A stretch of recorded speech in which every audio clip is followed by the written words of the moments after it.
Hello, welcome to Speakeasy Conversations with a Neck Nosh. Yeah, how about that? I gotta figure out what that means. Oh, actually, we'll get to that. Oh, we'll figure it out. Yeah. Okay, Doug, we should figure out what it means to start the show. Yeah, how about that? How about what are you drinking? You first. Oh, me first? All right. I've got this, and when you hear what it is, you'll know why. Because it sounds like a Doug beer. It is oak-aged watermelon Kolsch from Omega. Why does it sound like a Doug beer? Because it's oak-aged watermelon Kolsch, which is weird. So, and I'm going to pick up the weird beers because I want to figure out what the fuck that is. So, okay. So yeah, I'm gonna pour that out. Oh, it's got a nice little pink hue to it. Can't really a little bit there. You can see it. I did a nice aggressive pour as per the usual. So we'll let that settle for a minute. What about you, Greg? What are you starting with this evening? Why are you letting that settle? Drink that shit. It's not a milk tube. Yeah, it literally it is. What are we talking about?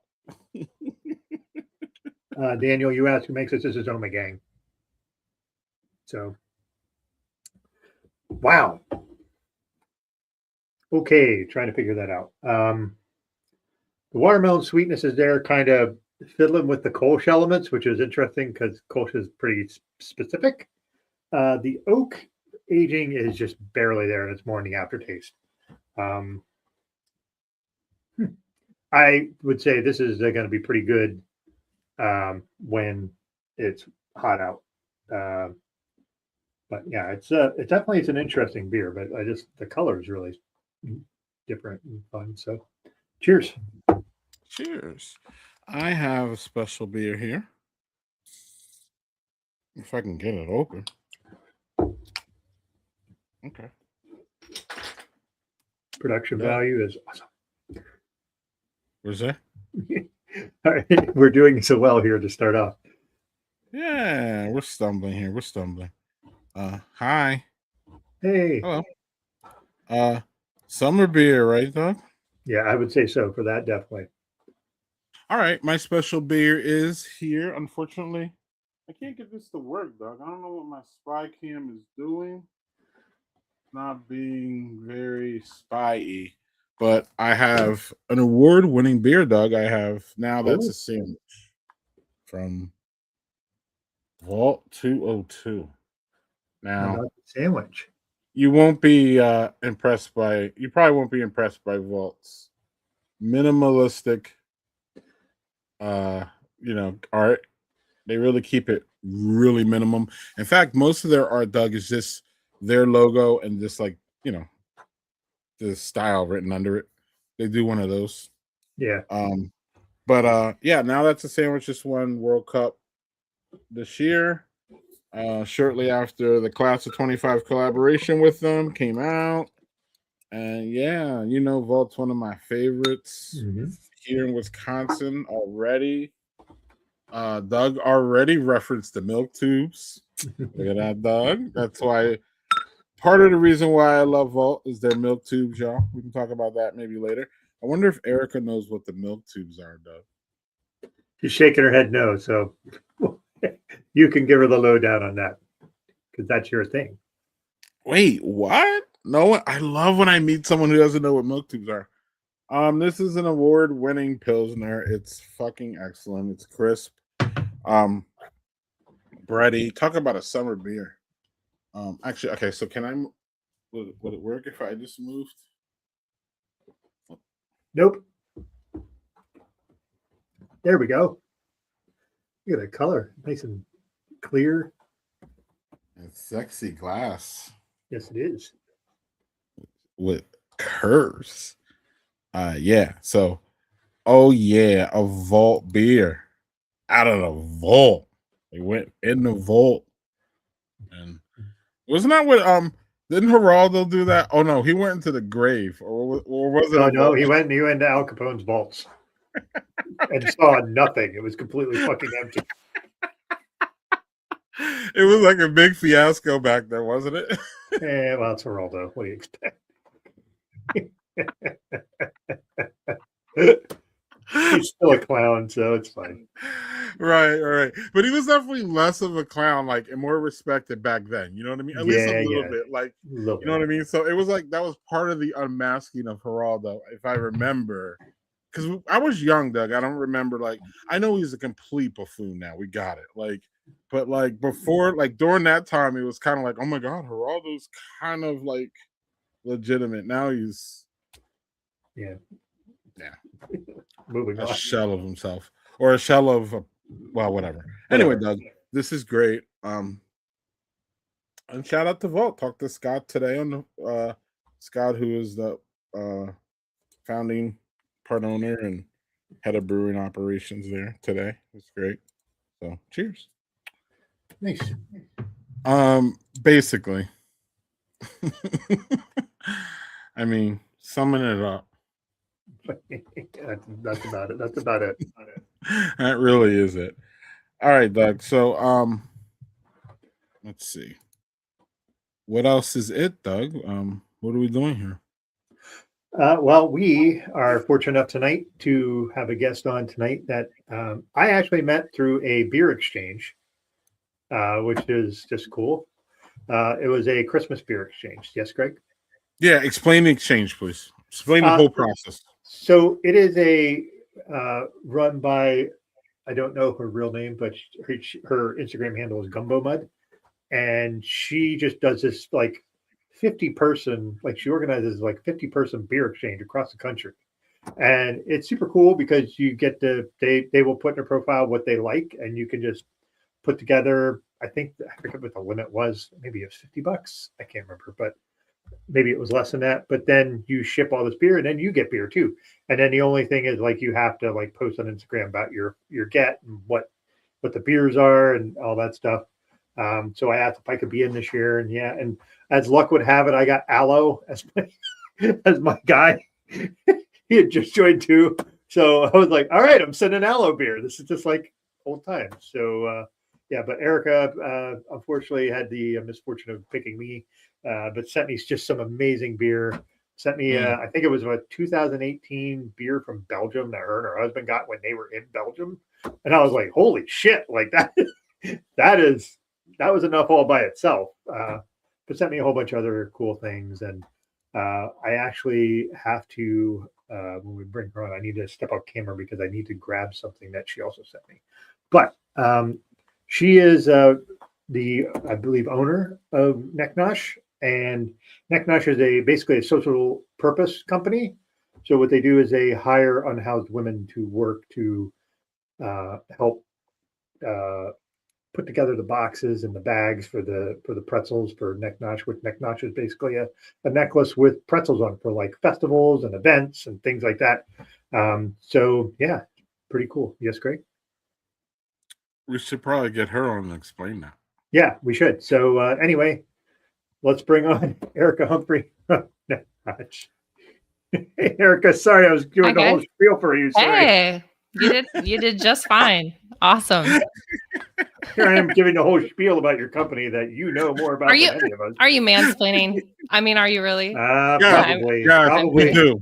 The winner, ding, ding, ding. Where's my? Yeah, you called it. You called it. Mm-hmm. So, welcome to the show, by the way. Hi, thanks for having me on.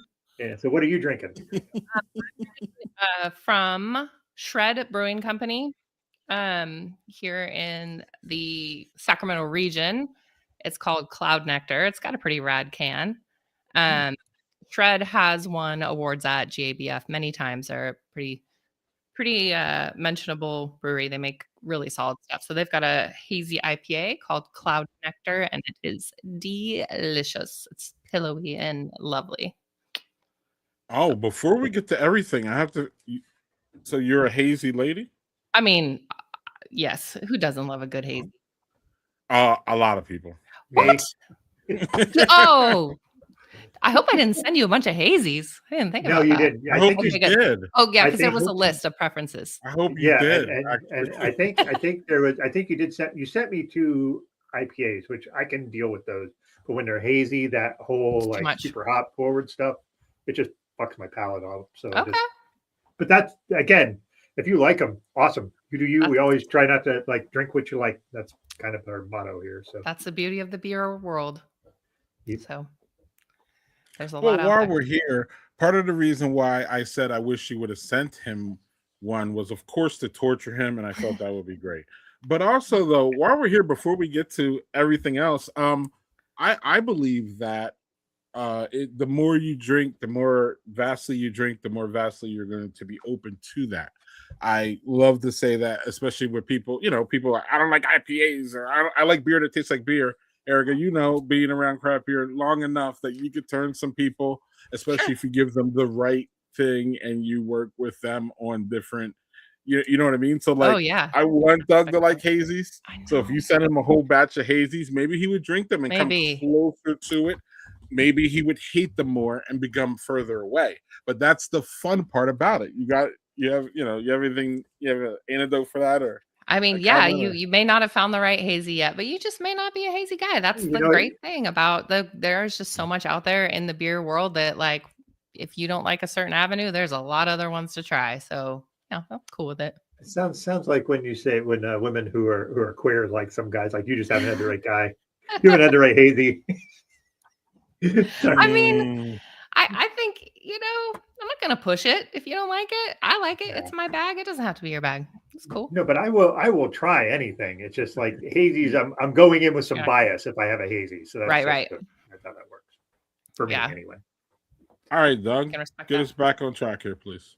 Yeah. So Erica, give us some more information on Neck Nosh, how it came about, Yeah, what yeah. it's about. Yeah, let's do that. So yeah, I'm originally from Oregon and then like went to college in Portland, Oregon. Great craft beer scene, right? So go way back into liking Deschutes brewing and that sort of thing, and lots of different beers. And my husband started brewing his own beer, in the early 2000s or whatever. And we really got into it. And then he went to the Great American Beer Festival. I had just had a baby, so I was home, and he sent me a photo of himself with all of his buddies, and they had like just massive necklaces on with beef jerky and like all these things. I'm like, what'd you guys do? And they're like, oh, it took us half a day to make these, but everybody wears them here at this Great American Beer Festival. I'm like, okay, like nobody sells them? Like, no. It's like, you guys really wanted those and took the time to make them. So like little ding ding in my head. I was a special education teacher before, but I had been staying home. So with a kiddo, and I'm like, I may need to start a little side hustle here. So started making them in my kitchen and selling them at like festivals, set up a booth. People enjoyed them. And then I started getting interest for like larger quantities of these pretzel necklaces. And sorry, to rewind, y'all know what a pretzel necklace is, right? Like if you're in the beer community, generally you do. Yeah, I believe we're all pretzels on familiar. a string, right? And it cleanses your palate, keeps you snacking, kind of makes things, move along. I can't like say that it keeps you from getting too drunk. The lawyers say that, I can't say that, but I'm just saying it will protect you in some ways. So anyways, it's a great tool, right? So I started making them and selling it, and people wanted them in case packs. Can I get 200, 300? So long story short, I moved from kitchen production to full-blown packaged food registration, like Lay's potato chips would be. And then, that's our website. Previously being a special education teacher, I am definitely a social purpose focused person. So I collaborate with a local, kind of like a transition shelter called St. John's Program for Real Change, where women who are in recovery are changing their lives. And I employ women at that shelter and train them. And it's often their first paycheck before they get back up on their feet and get full-time employment. Yeah. Why was it important to you to build a social enterprise element into Neck Nosh? I think because like that's just kind of my personality. I taught special education for 10 years. I like to kind of you know, fight for those that don't have my privilege, or, however you want to word it. I just like looking, finding ways that I can help my community, help people around me. And so leaving the special education realm, I still wanted to, and I did hire actually people with disabilities for a year to make these, but we could not keep up with the production speed. So I pivot there, and then ended up doing this, and it's been a really cool collaboration. So it's been Yeah, isn't it? It's y'all are the only ones that do this. Is that pretty true? much on this scale. Yeah. There are people kind of, like I started, right, slinging them at a festival, but like to get the licensing and all the qualifications that I've met, I have not seen anything like that. So we are at our local airport. We are at, we've been at Legoland. I've sold to Major League NFL teams, and Toyota orders from, my company every year. So it's, we're out there, but looking for the big consistent breakthrough. Shock Top Pretzel Wheat made a big old order from us as they were launching out one year. So, I mean, and I have a lot of repeat customers for festivals. So that's kind of cool. Definitely with the economy right now, people's extra kind of buffer budget for those things have gone down. But been doing it for 8 years or so. So Amani's asking if those are spent grain. That would be cool, right? So I actually don't bake and make the pretzels. It's all about quick making because since they are strung by hand, and we have a special tool that we make to string them. But if we were baking the pretzels and all that, the price of them would be so high. So we buy the pretzels in bulk actually, and use food grade twine and package them that way. That would be so cool though. And we've tried all kinds of different things on the necklaces too, like beef jerky and cookies, and that's fun. But really companies are looking for what is the lowest price packaged product that can get people out there socializing, having fun, that sort of thing. So that's been our ticket. Doug, do you have anything? Or so I had stepped off because I still have the pack. Oh, there you go. That's like our airport label. Yeah. So yeah, that's the one that you sent me. I actually wanted to take this. I went to New Orleans and I forgot to pack it. Oh, that's right. You sent me a message. Message of shame. Me. So yeah. You didn't even have to tell me that you sucked. I did. I said boo me. Yeah, so but yeah, so what maybe I missed it when I stepped off camera, but when you got into the idea of having homeless / unhoused women to work for you, how did that come about? What was the impetus for that? Because I think having a socially conscious business these days is not the norm. It's not the norm. I was part of a food incubator program because going from teaching to a food business is definitely a pivot, right? And that program is very community focused. So also kind of in that group, as I'm brainstorming with people and talking to the community about ideas and saying, okay, I'm working with Pride Industries, people with special needs. And, right now it's just kind of we're not hitting the mark with the mass amount of production that we needed at the time. That's kind of where that nudge came, and I reached out. And so this program is an 18-month program for women that want to commit. It's a huge sacrifice. They go into this program and they're housed, they're fed, they get their food handler's permit. They contribute to that community, that building, get job skills, all that sort of thing. And then during that process, they might be employed with me.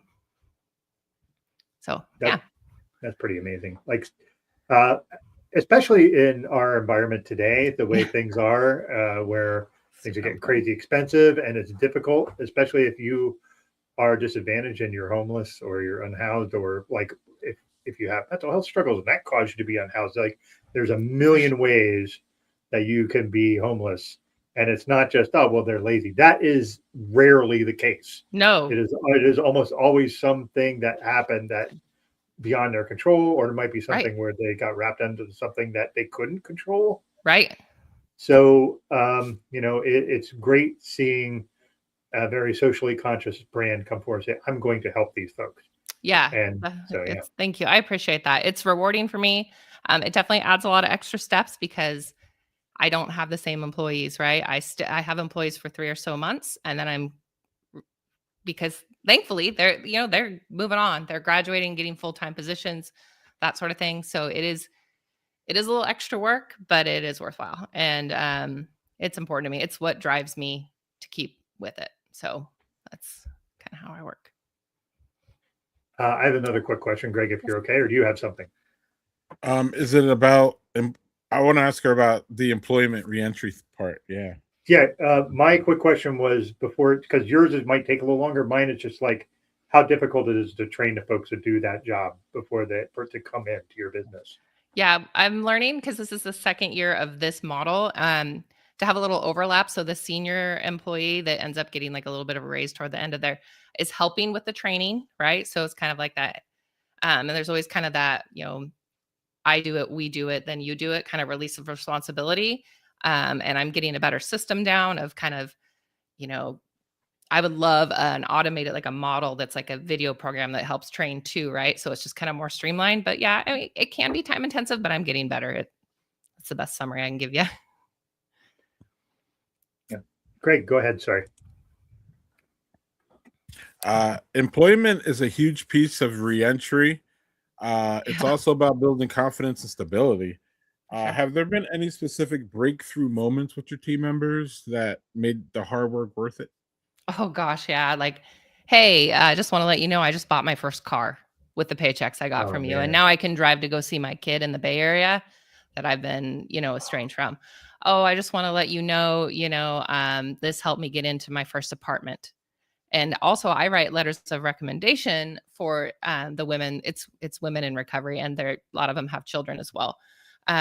Letters of recommendation for that first full-time job once they're exiting the program. So that makes a difference. And often I'll take the crew out, and there's just, these women are so inspirational, incredible. I absolutely adore them. They're amazing. So yeah, I'm constantly getting, and it's not all rainbows and butterflies. There've definitely been some hiccups and some moments where I pull my hair out or whatever, just like any job. But it's been really cool. Nice. What's up, Doug?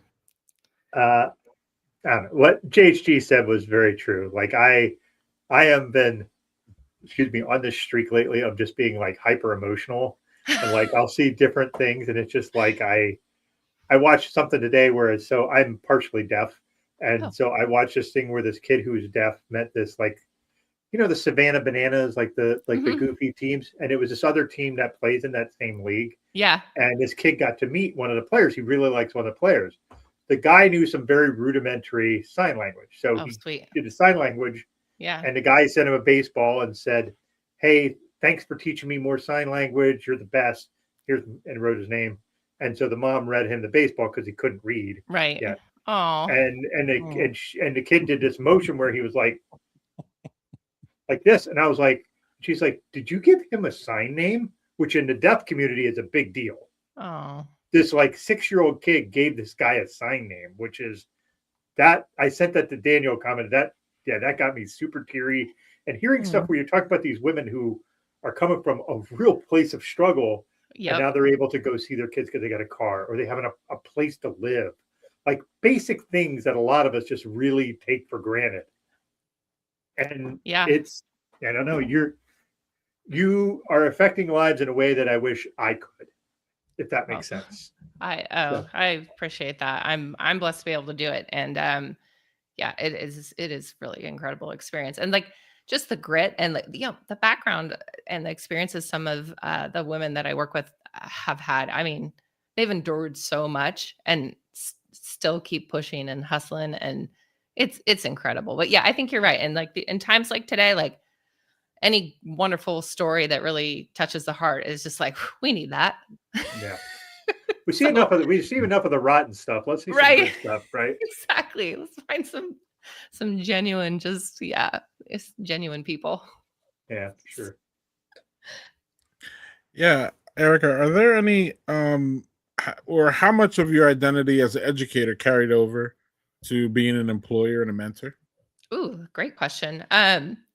So I probably over explain sometimes. So yeah, and I have a son who has dyslexia and I like visuals.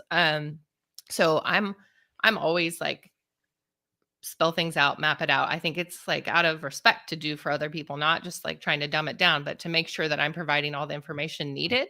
So I would say generally I'm a pretty good communicator with staff and employees because of my education background. I like to make sure I'm pretty thorough.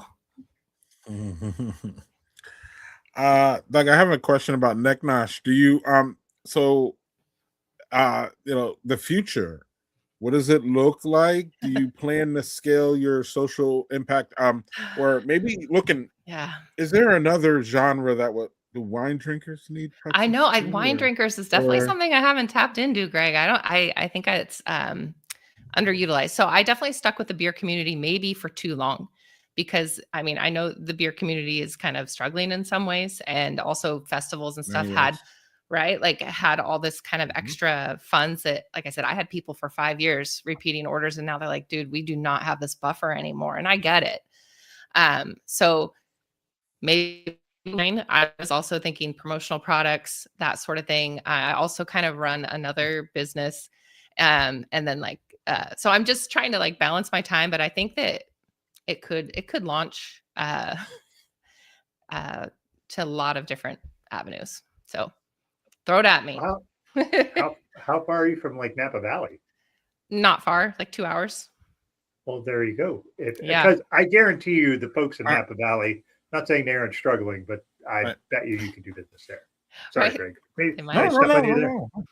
No, no. I was just gonna say I don't know how this is not a natural fit with the THC folks, but maybe Ooh, I'm I wrong. know. I know. Oh, Yeah, like the 420 damn. festival around here, everybody's like, "You need to go there." I mean, come on, a snack on your neck? It's like, I don't I have to guess I move. Right. It's right on my neck. like, come on, don't have to get off the couch. I don't, just goes with you. So, I mean, yeah, I think there's more to be explored there for sure. So can we go to the beer side real quick? Oh, Have you gosh, yeah. seen? So obviously you are you're a beer festival culture person, I would say, right? Generally, yeah. Have you seen the culture change at the beer festivals over the last maybe few years since you've really gotten into it, Yeah, or I have. So like for example, the Great American Beer Festival, I went to for the first time in 2018 and I had started this business maybe 2 years prior or so and then went in 2023 maybe. And it was so much like less life to it. And it made me sad. But I think they'd also paused it for a couple of years, so that might have been why. Just like the energy of the folks and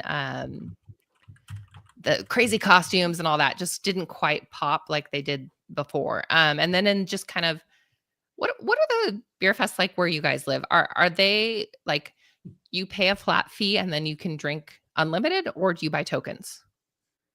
Like, Uh, it's for the ones like so. The one I'm actually going to one with Greg this year in Wisconsin, which I've never been to, which is Great Taste of the Midwest, which is oh like my the gosh, I've never been. Greg lives there, so it's like in his backyard. you're going to it? Yeah. So So jealous. I'm super psyched because we've had a lot of local brewers around Greg on the show, and I get to Mhm. meet them in person, which is awesome. That is so But cool. but I think you just like the beer festivals for us, at least for me, that I've been to is basically you pay a fee and you go in and you drink what you want. Nice. There's not a token thing to it.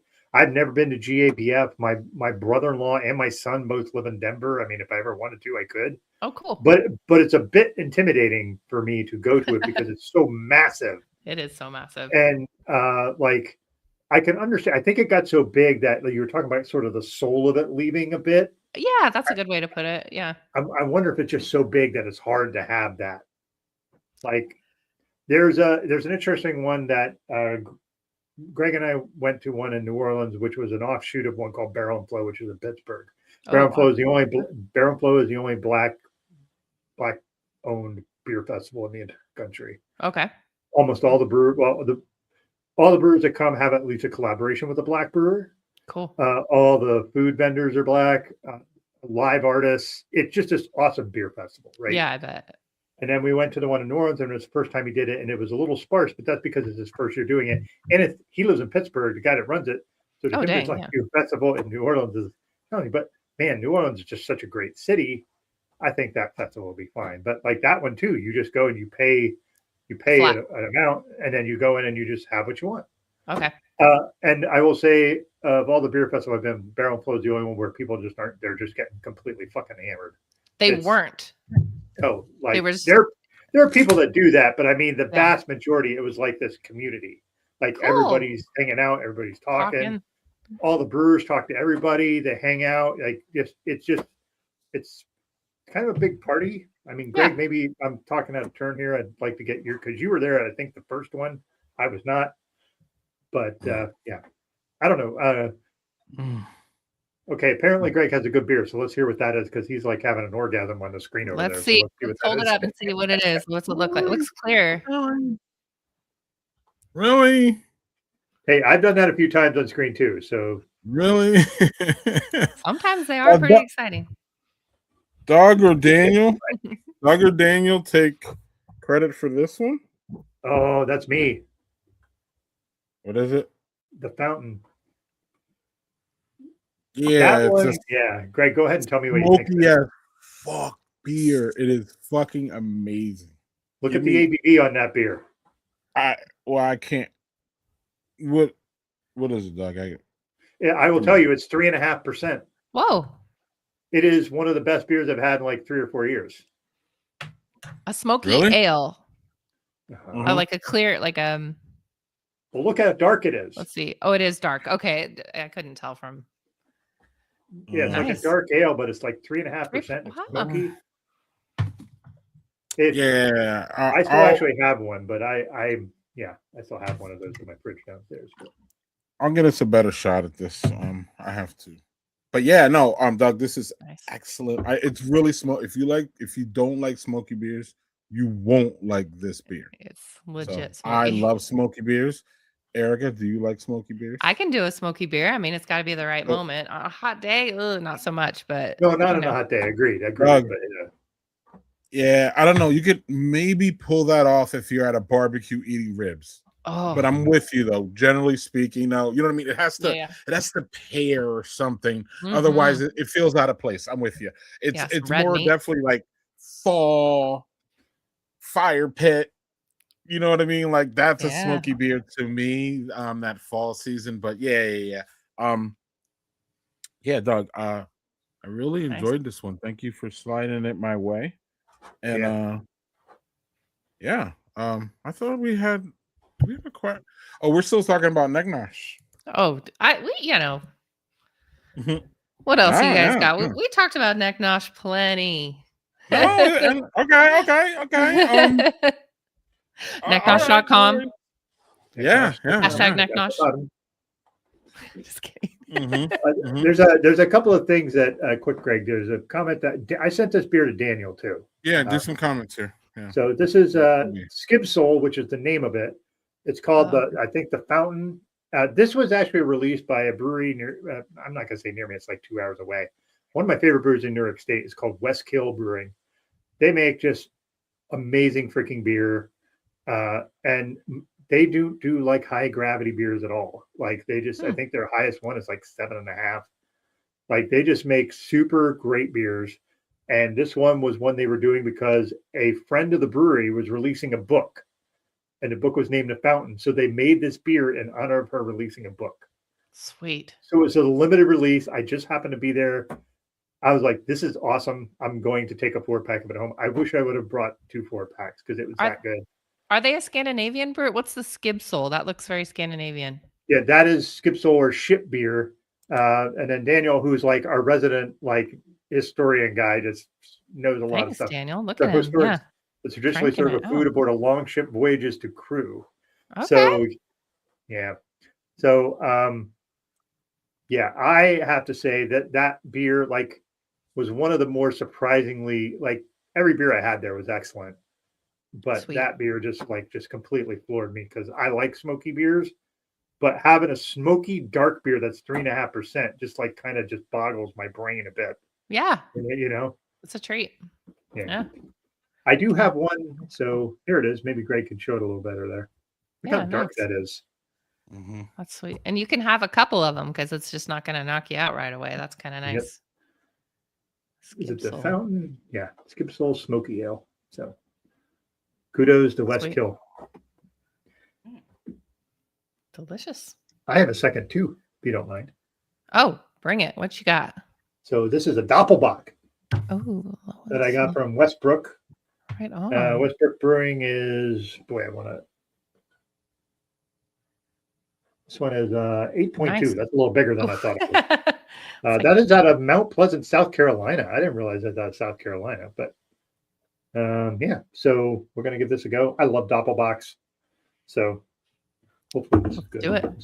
It's like 3 of Greg's beer, so you're already. Yeah. The problem is the third one I had. I'm not sure I'm gonna be able to drink because I thought this was less. But yeah, so we're gonna give that guy a nice pour. I am very aggressive with the pours because I like all that, which is Yeah, you like the frothy. well. I also like it to kind of open up that way. So Nice.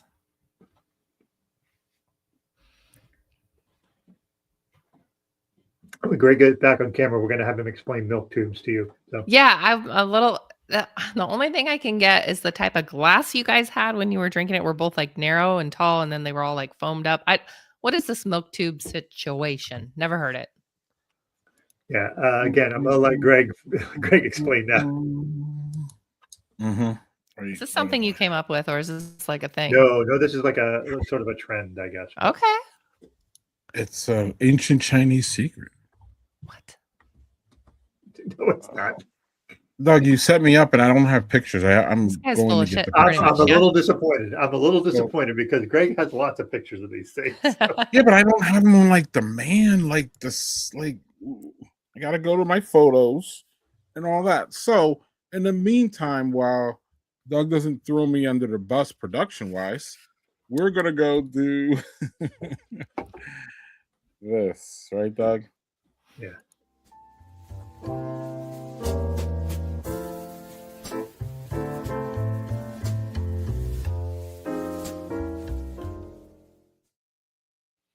All right. Promise. I promise we'll get to the milk tubes. I promise we'll get to the milk tubes. Hold on, Doug. I promise we'll get to the milk tubes after this. I just have to go and get some. I want a presentation. I want to show everybody. I want to show you, Eric. I don't want to just talk about it. So. Oh yeah. Doug? Yeah. All right. So what are y'all reading? Let's start with Erica. Ooh. Please explain this. Okay, so I just started reading this book. It came out this spring or maybe winter, and we went on a weekend trip, and I had brought it with me. So I think the Rethink Everything series is kind of like there's all different things that could rethink everything you know about golf, or I'm not sure, kind of like the blah blah blah for dummies series, Yeah. but kind of even cooler. So this has a lot of our beer friends in it, which is why I purchased it. And it's just different excerpts from folks in the beer community and about how craft beer is even more about people than it is beer. And so I don't know if you know, like Brew Pugs, Wendy. I think she's in, I'm going to get this wrong, South Carolina. Jess Merritt is from California. She is Beer Babe Jess. Aloe Glincy is in this book. That's right. He did talk about that. Yeah. Yeah. And so he just moved out to the Bay Area. So he's not far from me. Maybe eventually get to connect with him. So it's each of their kind of experience cracking into the craft beer world. And once again, I think it is a lot more about how beer is more about people than beer too. Community. Yeah. I can't recommend hanging out with Aloe enough. Aloe is just a super duper nice guy. Cool. Yeah. I was did Rachel have a piece in that or not? I can't remember if she had anything. I in this don't know book, if she did. She should, because she's like just She's a friggin' whiz. absolutely Yeah. fantastic and incredibly knowledgeable and just compelling to listen to as a human and be Yeah. around. But I don't think she is in that one. I think she's pretty good friends with Aloe though, and they do some kind of Yeah, they do some things. labs. I've tuned into some of the things that they do in online course, talking about different styles of beer and things like Yes. that. And Aloe is a Cicerone, and I Right. think Rachel is like an advanced Cicerone, and she's studying for like the highest level Cicerone. She's doing like BJCP. Yeah. Yeah, but that shit is like, I think there's like 25 people on the planet that have that one. So She's always reaching for the next thing because she can. She's just so smart and Yeah. so motivated. yeah, she's a rock star. So Yep. Yeah. Yeah, that's All right. super cool. So yeah, I think I haven't got far into this book yet. I'm excited to just and it was to like support just friends in the beer community. But that's kind of I'm more of a podcast person. I'm always listening while I'm doing things. But that is a book that I've cracked open. Nice. Yeah. All right. So I have two, and I'm going to say that I am cheating a bit because I just got these. Okay. But the first one is I Who Have Never Known Men, which is part of my book club book. It is basically a book that was released in the early 2000s. It's a dystopian book, which is all up my alley because I like that shit. Yeah. And it's also written by a female author, and I've been trying to diversify my bookshelf for a long time now. Okay. So the more anybody that's not a white male, if I can read more books by people that aren't white guys, I'm gonna try that. Yeah. So I will be starting to read that tomorrow because my book club meeting is next Wednesday, so I kind of have to get on. Gotta crank through that. This book is only 167 pages, so I think Okay. I'll be okay with that. Right on. The other one is one I've been meaning to get. I actually wanted to listen to the audiobook, but the audiobook is only available on Audible, and if I can avoid paying Jeff Bezos a cent, I will obviously do that. I will look that up in a second, JC, because I didn't look it up much, but it's called Dungeon Crawler Carl, which is like this kind of goofy thing where it's like almost like a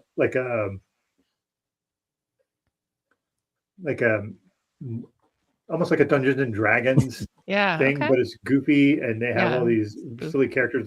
The side character is a cat named Donut who fun. talks. So I'm looking forward to digging into that, but I got to get to the other book first. So Right on. so I'm gonna look up what the plot of that book is for JC because I cannot remember what it was. That's awesome that you're in a book club, though. I love that. That's And that book club is a book club that they will read stuff that you wouldn't normally pick up. Whereas my Yeah. wife's in a book club and they will read a fuck ton of romance. yeah. And my wife's like, I don't mind reading some of it, but they're like, can we like divvy it up a little, change it up. That makes sense. What's wrong with romance? Nothing is wrong with romance. It's just It was a that is joke. like- It was a but they dumb just- answer. but it's like they do Romance. that. It's just like an overwhelming amount of it. Yeah. So like, Don't answer it. That's a fun thing Stop. about book clubs, just like mix things up, try some things you wouldn't normally try, or like that's fun to do something that's not mainstream. So yeah, that's cool. I thought you were romantic. yeah. Is that what Sorry, she yeah. said? So yeah, this is the thanks for looking it up. So tells the story of 39 women imprisoned in an underground bunker guarded by silent men and focuses on the youngest prisoner with no memory of the world before captivity. Oh, that has Baby. And that Wow. that has to be fiction because the men were silent. Absolutely. Quite true. Oh. Anywho, are we done with reading, y'all? I think so. Cool. Oh, So milk tubes the origin of milk tubes goes back to Czechoslovakia, and I'm sure Daniel will tell me when, but since the invention of the faucet, and when they made the faucet, they used to make these foam pours, Erica, where they were just beers that just had all foam. They're called Milko pours. This started in Czechoslovakia. Human Robot is a brewery in Philly, and what they did was they took those because you have to have like a special. It's called a Luker faucet. You have to have a Okay. special faucet to make these foam pours. Basically, it's just like taking all the foam off the beer and just putting it in. And then so Human Robot, which is in Philadelphia, I believe, Daniel can confirm that because he confirms every fact on this. I can He's Look our at confirm that Daniel. because I've been to Human Robot, and yes, he's yeah. a, he's our human fact checker. So Human Robot started doing these Milko pours in tubes, and it looks like this, Erica. Whoa. And so then one of my favorite breweries in Wisconsin is well 202 for many reasons. We won't go down that road for now, but they're great. But I believe that is a $2 pour there. And what happens, Erica, is that like these these pours. So right up the street, Whoa. there's a brewery called McFleshman's. So then this is what happens when you have 6 friends in a brewery. We order 6 milk tubes, and we all just do them, and they're just fun. Here's me with name dropping, of course. Tracy from Boulder Junction. Dang. She's our what 4th or 5th head brewer woman in Wisconsin. So she's a boss. She just started a brewery. But yeah, you see, Awesome. so they're just fun. They're I really think, Erica, I think that it needs to catch on in craft beer. I think this could be a way to get the kids involved. We can talk about how the kids aren't drinking beer like they Yeah. used to. And by kids, I mean those Right. 20-year-old Like people. the noobs. Yeah. Yeah. The young folks, the Generation Z, they're not drinking Yeah. it. But these tubes, I just been fascinated by them. I love them. They taste great. It's actually not. It's like a sweeter type beer. I mean, you taste the beer, but it almost feels like a nightcap. Meaning, you're at the bar, you're drinking, you had some beers, and you're just gonna like have like a dessert beer. Huh. It just makes it really, really nice. And start demanding these things, y'all, That from your is brewer.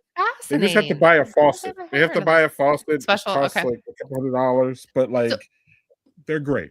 it's not the beer itself, it's the faucet. So could you take any beer and make it a milk tube based on the tap? Or you Absolutely. okay. Absolutely. So uh, Now, what? some styles will probably be better. Yeah. You probably want to stick with the lagers and the lower ABV. I'm not sure if you're going to get. I would love to taste a big old sticky stout with 18 adjuncts like this guy likes, but like it would be amazing. But yeah, I think it might be style because I've only seen they're so limited, and I've only seen like like Czech style. So for example, Working Draft here, Doug knows Working Draft. They do their Czech Fest actually is coming up in 2 weeks. They have Okay. 13 taps of these different taps of all Dang. Czech beers. And that's how they Oh. celebrate their Czech lager is Czech Fest is amazing. Okay, so I'm sorry, when Eric, you I cut drink you off. So these, you have some questions. so when you drink these, I have so many questions. I'm mind blown because I've never heard these. Let's Okay. I get sit here all Okay. night. So you take a milk tube and then is it like a kind of thing as you're drinking it? Like, is it noisy? Is it kind of like a It's a shot. It's a shooter. You do it when they come, you have to do them because what happens is otherwise they liquefy to beer.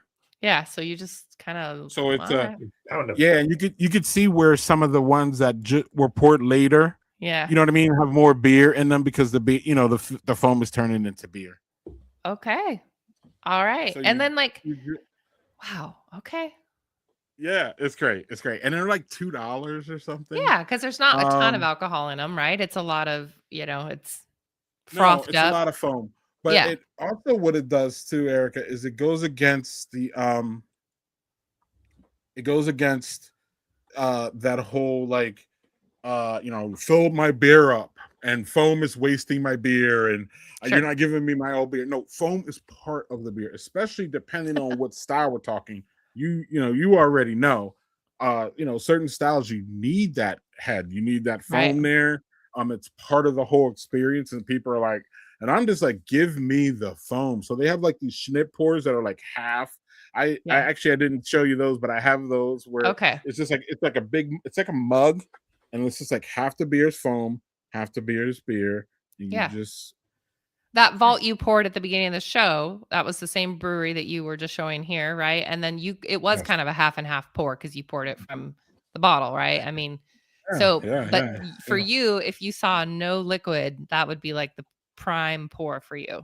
That's let's go. I just love it, and it's just a different sensory perception, and it's Right. also a different beer. Like it's the same beer, but Yeah. it's definitely different sensory. So the next time, ask for look for a lucre pour. Another thing too is if a brewery does Kolsch service, if Mhm. y'all want to talk about Kolsch service, they're really likely to have one of those lucre pours. Hmm. So there's a little hint there because they respect that Czech legacy stuff. Okay. With the Kolsch, and the Kolsch service is I believe a Czech thing. Daniel, check me on that. Kolsch. I get mixed up. Is Kolsch the style from Czechoslovakia or is it from Germany? Kolsch Oh sounds no, Kolsch German. is from Germany. Cologne. Yeah. So my bad. Yeah, Schnitt. Okay. Schnitt is half beer, half foam. But no, so Kolsch service.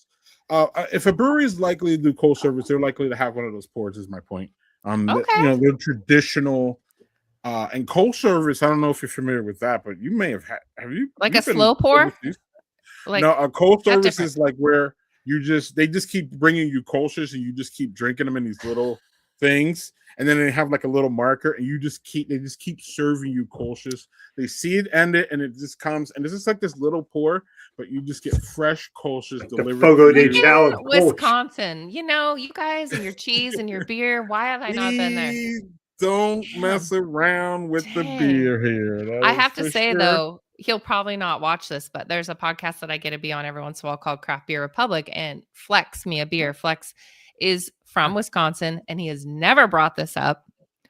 And I'm totally going to shame on him for not teaching us about this. Like, what the heck? Oh, it's a new phenomenon. It's kind Is of it kind of new? it's kind of new for sure. Well, it's Okay. new for the U.S. Like it's new for the Well, Yeah. Well, Volt hasn't been a brewery for a year. Okay. So there's that. But they're not the only ones doing them here. I showed you McFlushmans and all that. So, and Human Robots done them, what was it, Daniel? 10, 15 years ago or something. So they've been around. They just haven't really caught on.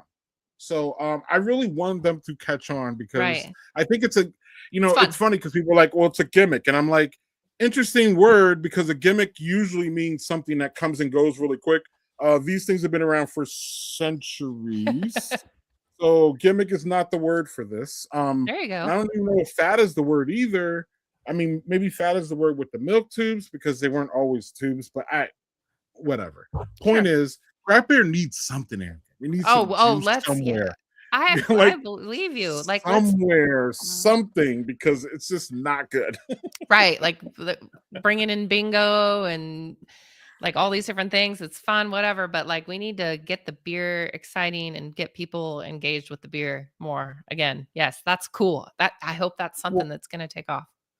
And while we're here, we might as well just address this while we're here, and then we can get to watching, Doug. But while we're here, Erica, I think what we're seeing, and I like it. I think we're seeing breweries double down on their community and Sure. the community experience that they can offer as opposed to just some bar. And I think that's what we're seeing here in Wisconsin because clearly we like to drink beer, and clearly we have our bars, but we also have our breweries, and our breweries are even more leaning into the community things. Oak Brewing, shout out to Oak Brewing. They have doggy pictures where they put on a thing and your dog can come in and take pictures, like a family picture with your dog, and you take a picture with your dog. And so there's just all these different things going on. So speak to, do you think that that's sustainable, or is that something where breweries should work on? And also, have you seen any, like, you almost said it, have you seen any weird or fun things that your breweries are doing to attract people? Yeah. You're right. It does bring in community. I've seen a lot of just kind of the same stuff like music bingo, paint nights, craft nights, like makers markets, those sorts of things. I hope that people are spending money at the brewery when they're doing this. Sometimes I feel like I'm not seeing that as much. They come in, they do the activity, maybe have a beer. We really need to support these breweries when we're in there. And that's just important in my thoughts. But anyways, anything absolutely out there. I haven't really seen too many. I guess they had like wrestling. At one of our local ones is now shut down. So I'm Joe Hendry. You have hecklers. Oh, good Lord. In fact, talking about wrestling, I know someone that likes wrestling, and this is not a wrestling show. So We talk about anyways, everything. okay. We talk but about everything. in any case, yeah, I would say that, yeah, kind of the same old. I don't know. What's the coolest thing you guys have seen? Doug? The coolest thing we've seen in Yeah. Like beer, in- you mean? Like at a brewery for an event, or Like a I said- community event at a brewery, Doug. Yeah. Or event to bring in people or something weird and off the wall. You don't have to see one, but breweries are doing a whole lot of different things these days, is the point. I'm going to tell you one that I've seen at one brewery, and it was bring your book. And it was a quiet hour Oh. where you would read and have beer. And it was quiet like a library. And it was interesting as shit because as a reader myself, I was like, cool, I can go to a brewery. Most breweries are really loud. Yeah. And you go and you're having craft beer and you're sitting there and you're reading, and other people around you are reading as well. Oh my So gosh. it's I like- did it do that was- at my house. It was like an introvert's fucking dream of a brewery thing. Like everybody just go, and the one they had, like they go, and each like table had a series of blankets if you wanted blankets. What? It was a really cool idea. I saw Yeah. it once, and I actually couldn't make it because I had something going on that night, but I really wish I could have went because that would have been a really nifty thing to do. But For sure. I want to That's do that at the- my house and like just do it like smoothies for the kids and just be like silent smoothies and reading time. I'm just thinking about ways I can get it quiet in here. I like that. It's a great idea. Bring your book, silent time. how old are your kids, Erica? Sorry, I forgot to ask. 10 and 12. Oh, they're in the sweet. Well, 12 is a little bit rough, but They're sassy tweens. No, eh, 10-year-old Mhm. girl.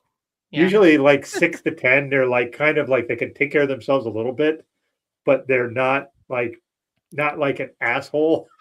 Yeah, Like no, they- they're like when they get to a certain point when they're tweens, it's like okay, like I get it. Like they're fun as hell. Like it's they going are. on, things are bouncing around inside of you, but holy shit. what are I you love doing? spending time with them, but they're total assholes too. I was just telling Greg from Craft Beer Republic, or Joe McHenry, or whoever that was that popped in, that my Joe daughter, Henry. my daughter told me that, and her teacher asked the whole class, what is it that your parents do that embarrass you? And she said, oh, me. My mom Oh, she runs around the house. volunteered? Yo, she volunteered. Hell yeah, she did. My mom runs around the house saying Gen Z slang and dancing like an idiot. And just told her class, because I'm like, that's my daughter. It's real fun to go into parent teacher conferences now that the teacher knows that. Yeah, but I guarantee you, when your kids are adult, they're gonna think that was at least you were involved. Yeah, I You mean, were trying.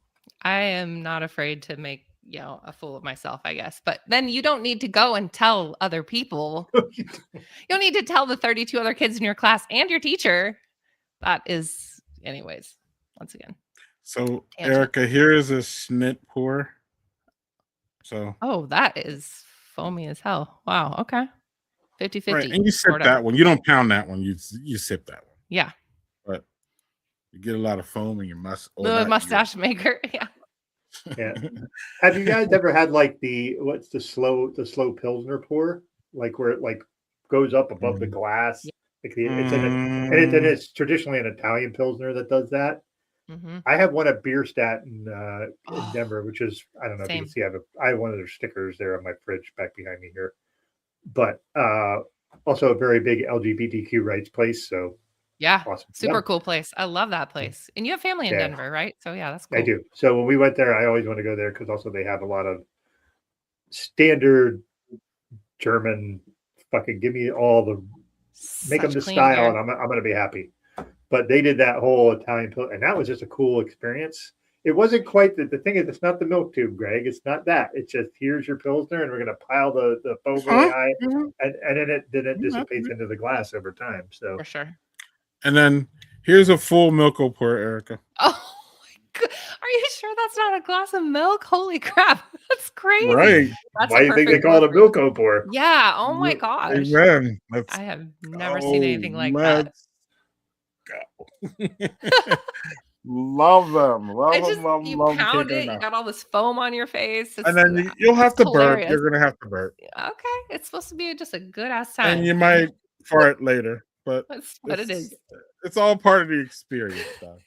That's lovely. Like, you're gonna fart anyway. Yeah. Oh yeah, All that right. slow pour beer stout is amazing. And Geisthaus Brewing here that also gets a lot of awards like GABF, blah blah blah. They do that slow pour, and they're delicious. But beer Yeah. stout, it's just an Yeah, experience. our friend Manny lives in Sacramento. And Oh. he talked earlier on the show, but he's in the middle of doing a couple things, so he's not Okay. like red thing. I asked him to get me stuff from there because I was like, Oh, I yeah. really want to try their stuff, but he just hasn't had a chance. And honestly, then he has to ship it across the country, which is a pain in the ass. So yeah, I would love to have stuff from them. Yeah. I swung by there recently to get cans to send my friend Greg, and their entire case was empty, and I was so pissed because it's like 45 minutes from my house or so, and it's just when you make that trip, you're excited to get beer. Anyways, they're good folks Erica, though. Erica, do you have friends still back in Oregon? All of my family is there, and friends. I do have friends there as well. Are they beer folks or no? I mean, not like I'm a beer folk, but beer folks. I'm generally. just wondering. I'm just wondering in Oregon. I can't imagine they don't have a bunch of places that have milk pours and Lucre taps. That place is like hipster central for It things. is so and hipster. how do they not have that? Right? Well, you're assuming that it's hipster. It Both of is y'all. hipster. Hey, ask Erica. I'm not saying Well, no. Y'all. Oh, I don't know. No, if milk no. pours- Doug is assuming that milk pours are hipster. Right. And I'm pushing back on that mess. is what You I'm might saying. be right. Like they. Well, it something may that be how's working its something way. 200 years old hipster. Just saying. Right. That's ancient. I mean, that's I think it disqualifies it. I could be wrong. I don't know. yeah. Maybe we define It seems like differently. somewhere in Portland would be doing milk pours just because they love to be on the edge, Oregon? right? Yes. In Oregon, yeah. No. There's like really they did a brewery exclusively with milk pours in Portland. I can Oh, totally see that's that. weird. It sounds That's like weird. something. So, burp, you may need a bathroom. So now the best part about milk tubes is it's mostly air. So it doesn't have the bloatedness that you get at all. You don't get any bloatedness because it dissipates immediately. So it's not like slamming a beer at all. You don't. Does it go straight to your head though? I mean, I feel like all that Like- just kind of right up. Light. It's I just fluffy. see- It's light. It's not. Okay. It's not heavy at all. Okay. It's a thing. I love it. I Okay. love it. Mm-hmm. Oh, there's a human robot. Yeah. There you go. You're spreading the Yeah. word. Just Yeah. It needs to catch on, but I don't know. The entry point is too. I think the fail point is two ways. You have to buy the faucet, and also, I don't know. You have to turn people onto it, so you're gonna have to give away a bunch of tubes. But I think it's really catchy. It's really and I don't $2. know. I don't What's know the what- risk? there isn't, and it's approachable. And the craft beer $7, at least out here, a Right. pint now $7.50. Give me a milk. Give me like 2 Milko. Give me 3 Yeah. Milko pours, and I'm out. Here's a $5. Give me a couple Milkos. Keep the change. Right. Or I didn't even think about it. They will be the perfect chaser, y'all. So you do Oh. a shot, and then you have a Milko pour to get that smoothness after that shot. Like, Hey man, as somebody who can't do shots anymore, maybe I don't want to do that. Maybe I'll just stick with the milk pours. Seriously. I'm gonna do this now. Shot in a milk pour. Look Well, at that. Look all at right. that. So my question would be then, what is the shot you have with a milk pour? Whatever. Not whatever. So- there has to be okay, a okay. plan. Okay, Doug. It's a tequila shot Okay. and a think it'd Milko be- pour of a Mexican lager. Thank you. I That respect that. satisfy that you, is- that is a- Doug? Great combo. Thank Excellent you. He idea. got all of my so I I respond. wasn't getting all your shit. I was just like, there's got to be knowing you, I would know you would have a plan for what Yep. you're going to do with the milk. He pour. delivered. And he knew me. And it's probably going to be an añejo tequila, if I'm not mistaken. Well, it could just be any at that point, right? It'd be Okay, fun. but añejo Yeah, would but be no. preferable for you. Right, but either way, just I said any tequila, that'd be. Are we It's good? gonna chase Yeah. it down Whoa, either way. whoa. Let's. Nope. Not that as a shot before the milk tube. No. I haven't had that, but it sounds like hot doo doo. What's Malort? Oh, hold on. Yeah, I'm it's not a hard alcohol person. it's some gross liquor from Chicago, basically. Okay. It's a mess. I Sounds have malty. these. Oh, it's the worst shot you'll ever take in your life. In your entire existence. So hence the Underberg or Underberg. The whole thing. Yeah. It tastes like gasoline. That's with an aftertaste of gasoline. Like I don't know how to explain it. Don't ruin a good milk tube with fucking Malort. Don't do that. I think tequila is a respectable shot. I think that's one of the few respectable shots, to be honest with you. Just I feel like a good vodka would be good as a shot. Yes. Oh, it's How do I not know it's I'm Scandinavian. I'm from a Scandinavian town. How did I not know that? I don't know. I guess I don't represent very well. So. Well, I think is he talking about Underberg? Is it Underberg or is it the Malort is Scandinavian inspired? No, Malort is Chicago dumb shit, okay. Right, Doug? Yeah. Oh, right. That's the Chicago that is a rite of passage, and people keep bottles of that in their house. Let's not slander the Scandinavians with that. It's like Chicago. We're not trying to slander y'all with the Malort. We're not trying to do that. We're not. Malort is. It's just. We're sturdy people. We can take it. Okay. So I'm just saying. I've had Malort. Yeah. Oh well. Yeah, I was gonna say Malort. It's like Chicago never left the Great Depression, and they're like, "This is our drink." And I'm like, that shit sucks. We don't care. It's ours. Oh, it's like they scraped it straight from the tub. And it's just a shame, too, because you got Chicago food is such a culinary, the dogs and the Italian beefs and all that stuff that they got there that's so good. And then they have Malort sitting over there. Just the name itself. A redheaded stepchild. They got the craft beer that's amazing. And then they have Malort. But I guess it's kind of like how they have the Bears, and the Chai Sox. And who else is shitty there, Doug? Someone else is shitty there. The Cubs are good, actually, right? Yeah, the Chicago Bulls never spend money on their team, but the Bulls haven't been anything since Michael Jordan. Yeah. And were they anything before Michael Jordan, Doug? Not really, no. They had Dave Corzine. Sorry, that's that sounds like. Yeah, it sounds like they got lucky. They got Michael Jordan. But anyway. Yeah.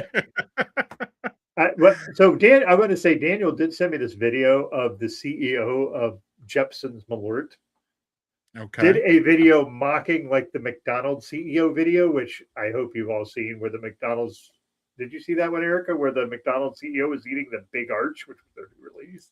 And he's like, I don't even know how to approach it, and he looked like a robot. It was the funniest. It was the goofiest CEO thing ever. But the Jeppson Malort guy did it and kind of mimicked him. Okay. And it looked like, and they did it in his basement. It's like cinder block walls behind him. And he's just getting hammered on Malort. It is absolutely, as Greg would say, and his kids would say, absolute cinema. Cinema, I like that.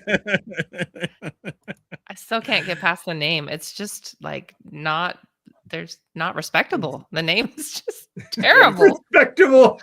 It's not. It's just something that you would find behind your. Hey, would you like a shot of Malort? What the fuck is that? I don't know. Something I made in my tub. Terrible.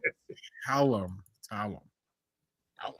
All right, Doug's favorite segment we're gonna do, right, Doug? Yeah, sure. Are you ready? Okay.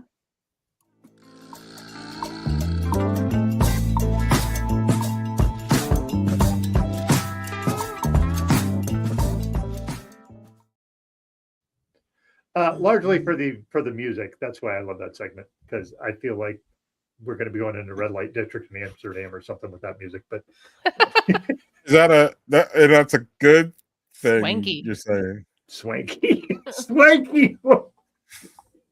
Did you say swanky, Eric? That was some swanky music. All right. I guess I will start. I'm going to start with Widow's Bay, which is this very interesting, goofy, creepy show. It's like if Twin Peaks was a horror show. Oh, It's super good. Stephen Root's in it. Matthew Reeves is the main guy, but Stephen Root is Milton from Office Space, and he plays like the town drunk who knows all the awful shit that this is an island like 42 miles off the coast of New England or something. And the mayor, who's Matthew Reeves, wants to make it into like I don't know, some New England getaway tourist destination, but the island is like hella haunted and has all kinds of awful shit happening on it. But I am 5 episodes in, and I just freaking love the show. It's super great. So okay. So can't recommend it. That's on Apple TV. My favorite streaming app of all of them, because most of the stuff they put out are just freaking bangers. So I just really enjoyed that one. Cool. The next one is Something Very Bad Is Going to Happen. This is horror, straight up horror. As the name implies, something very bad is going to happen. The first episode has a lot of weird shit. I want weird horror, so give me all that. That is all me all day. So I'm 3 episodes into that. Oh, okay. I've never heard of either one of them, but that's not surprising for me. And you probably never heard of this one. Okay, bring it. Outlast or Netflix. So that Doug, sounds. This is cool. Doug. This is absolutely Alone with Teams. Okay, Alone is a great show. Alone is pretty good. It's kind of gone downhill a little bit after 12 seasons or something, Doug. But what they do is they group these alpha. So Alone, are you familiar with Alone, Erica? Oh yeah. My husband and son actually do like survival in the wild and stuff, and so yeah, we'll watch Alone and stuff. So I'd never heard of this one, so that's right. So so here you go. So one of the things that I don't think is accented enough in Alone, but it's kind of hard to accent it, is that these people are alphas. They all are in control of their environment. They all want to be in control of their environment. So then when you put 4 of them together, it gets messy really fast because everybody wants to be the leader. And then so the only thing here is the only rule is that you have to be in a group. So if 3 of your people not die, if 3 of your people like die, so the only way you can get out is shoot a flare. But if you don't have a group, then you have to go find another group or you have to leave. That's the only rule. So of course that means that, and this is also produced by and made by Jason Bateman, who is y'all know him. And Jason Bateman likes, again, or how about this? He acts in messy things. How about that? So like this show is messy, and it's like the worst of humanity, Doug, and like the best of humanity at the same time. And the winners win $1 million split between how many people finish and all that. It's really good. It's 2 seasons, 8 shows. I ran through this, Erica, in 2 nights, Doug, or 3 nights this week. The two seasons, and now the one coming up. 2 of them were in Alaska. Now they're going to the jungle. June 10th. That is Outlast. Check it out. It's fun. It's messy. It's one of these dumb survivor shows. Yes, Erica, you had a question. No, I'm curious about it. I want to look into it because I think we would have fun watching it as a family. Yeah. It's a family thing, but it's messy. But that's more like, I like Alone, but sometimes it's just a little slow. And and it's not messy that much. Yeah, right? exactly. It's definitely more psychological. This shit is messy, y'all. I'm telling you, it is. High drama. Before you go next, Greg, give me a second. Before you go, have you ever watched Extracted on Hulu? Extracted. No, I don't have. I heard about this. Y'all told me. Let me don't have Hulu, so is it Yeah, messy so- though? Oh, it's very messy because they send people out who are in a survival situation who are not survivalists. Sweet. And the people in the base are two family members who have to like figure out how to keep them in the game and strategize and send them things or decide not to send them things. It'd be like if I went out and fucking went in a survival thing and I'm like, I don't know how to do this. I can fish. These people don't know how to build a shelter. Like they don't know how to do base. They don't know how to build a fire. It is fucking wild that these people sign up for this. And these people, like, you'll hear these people be like, just check me out, get me out of here. And the people are like, nope. The family are like, nope, you gotta stay in because I'm gonna make you stay in. And Oh my gosh, the family gets to help. the family determines when they leave. There's got to Not be the person murder out in the involved. wild. So yeah, it's not great TV. I'm not saying it's great. It is like just these people who like you'll have one or two people who know a little bit about how to survive, and like the last one had like this hairdresser who just didn't like she was concerned about her nails being out in the wild. I'm like, hey, if you're gonna be concerned about your nails, that is not the place you should be. You should be elsewhere. Do you just scream at the TV the whole time? I would just be like, oh, like. What was funny is like seeing the thing is those people are doing the very best they can out there. They don't know what they're doing. The families that are back in like they have the comfy confines of like I have food and I have shelter, and they get to determine whether their family member is going to stay in the middle of this fucking competition. It's like that person is struggling. Get them the fuck out of there. And they're like, nope, you're staying in for more days. And I'm like, they haven't eaten in 6 days. 6 days. And you're just like, if I didn't eat for 6 days, I'd be killing people. Like I wouldn't know what to do. There's got to be a follow-up murder show after this. Some sort of, murder. Like someone dies and it's not out of starvation. It's when they get back home and they are just livid. Like I would be livid. Yeah. So there's one there's one guy who was doing really well, and the people were like, I can't stand watching him struggle, so I'm pulling him out. And the guy came back and they bring him back. He's like, I could have stayed out there. He was mad at his family. So it can go the other way around. Yeah, yeah. There's certain people who can figure out how to work. Just they're not survivalists, but they can figure out how to survive out there enough. So yeah, I'm with you, Monty. Give me the best hotel that I could be there. But yeah, sorry, Greg, I interrupted you there. I'm just curious because we were in that survival show thing. You didn't interrupt me. I put the name down. I will say that this one here, Obsession, is in a movie theater now. I did not know that it was released last year at Cannes or something. Obsession is a straight up horror show. It is I don't know, it keeps the suspense going, a lot of jump scenes. If y'all are a horror movie person, I would say go see this one. So I'm not much for spoilers, so I will stop there. If you want to hear more spoilers, DM me. But I'm one of those people, Erica, that the least I know about a movie, the better. Yeah, right. You don't like watching the trailers before you watch it and all that. No, and I don't really like the previews, and especially the previews for this one were terrible. Actually, they were terrible. Yeah.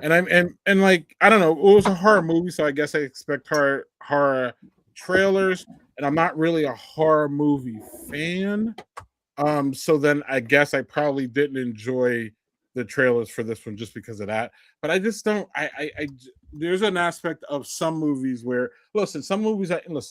Superman. I know what I'm getting, Erica. I got it right. Yeah. But there's sometimes I'm a person who frequents Rotten Tomatoes, especially a lot of times just to see what's up. So if you're any movie that has above 90 on any scale, I'm immediately interested because I don't believe that anybody or any group in this country nowadays agrees 90% on anything. I think it's something worth my attention, or at least worth my curiosity to go. So Obsession, y'all, was, and I believe it is 95 and 94. So this worked last year with Weapons. I was going to see Sinners anyway, but Weapons I probably wouldn't have seen if it wasn't so like people were like, oh my god, it's great, go see it. I'm like, okay, cool, because I'm not a horror person. I don't mind it. It doesn't, some people are like, no, I can't do horror, but I don't like it enough to go see a mediocre horror movie. You know what I mean? So Yeah. like if it's 70 and 60, not seeing it. Sorry. Yeah. Unless you're like, oh my god, it should be better than that, and then I might, but nah. So Mm. is that so? Are you so? First of all, I know you're a mom, so you probably don't have time for movies at this point in your life, depending on how old they are. Oh, I got the ages before, so yeah, Yeah. you're probably not in the movies unless it's like something you're taking them, and I don't count that as a parent. Right. It Right. doesn't Right. count. It definitely does not count as going to the movies. You're babysitting respectfully, and you're Right. tolerating some blabbery, goofy kids shit. I'm so done with that, Doug. I'm so glad that I Thankfully, can our be kids are done. adults, and I we don't can't have to even do that do it. anymore. I can't even do it now. But like, even if I get flashbacks if I see Blue's Clues, and it's just traumatic, right? Lord. So like, or the Backyardigans or something. I just can't do it. I just can't. It was cool, and I tolerated that, and I was all happy, and it was great. But there's just so much. I don't know. So, are you a movie person, Erica? This is a long-winded. Blah blah blah blah I'm blah. not a Question. huge movie person. Once again, I'm a podcast person because I can multitask. And then not that I'm like, Oh, oh, I'm against movie. I'm too cool. you I can do move. plenty You of can. scrolling and wasting time. But Yeah. if I'm watching a movie, I'm also drawing or folding laundry. I don't know if I have a little bit of attention issue with that. I don't know. But and then horror movies, dude, like I'm home alone a decent amount. I used to be home alone a lot. My husband works like nights or like has to travel, and I got the bear spray next to me. I mean, like I don't mess around. I don't I don't like being scared. Mm-hmm. Yeah. So Well, then don't see this one. Don't okay. go. Don't do it. Don't do it. Don't do it. Okay. It's a severe horror movie, if that makes sense. Okay. But it's Yeah. not. I wouldn't call it a slasher. I would call it one of those. It's not. Is it like Yeah, more don't. ghosts, like supernatural? It's psychological. How about that? Oh, dang. Okay. All of it. And I'm it's like like, it's one of those ones that builds and oh, builds. no. Yeah, Mm-mm. and it's this. I And just like want you to laugh. want the tension to break, No, and it doesn't. You need the tension. no. It's like yeah, it's like that. Doug, here's my example. It's like that. It's like that. That that. It's summer and it's so hot, and you want the fucking rain to come through and like break that fucking like haze and that humidity, but it doesn't. It just keeps building and No. building and building. Torture. Why then- put yourself through that? Right, Oh, and I then love that. shit. then all hell breaks loose at 2 a.m. There's sirens. You got to wake up. You're scrambling downstairs. It's one of the. No. Lord, no. That's literally Massive. that movie. So don't do it. Don't do it. Anyway, I Doug. won't. Doug, you love movies, though, right? And actually, do. Erica has another beer too. Yes. I Doug, do you have a can talk beer. about- And I did say You're bear loving- spray. I saw a note about that. Bear spray shoots like what, 30 to 60 feet. It's really powerful. It's like mace on steroids. Hell yeah. And so that is my weapon of choice. I also keep my keys next to me so I could set the car alarm off. I'm like a mama bear. I will also tear someone's eyes out with my bare hands if I have to. But I am always on Go. alert. Go. Hell yeah. For sure. Um, So what was and the on second a happy tier? note, I have Terminal Gravity West Coast India Pale Ale. This is actually, I think, from Portland. Terminal Gravity. That's a cool name.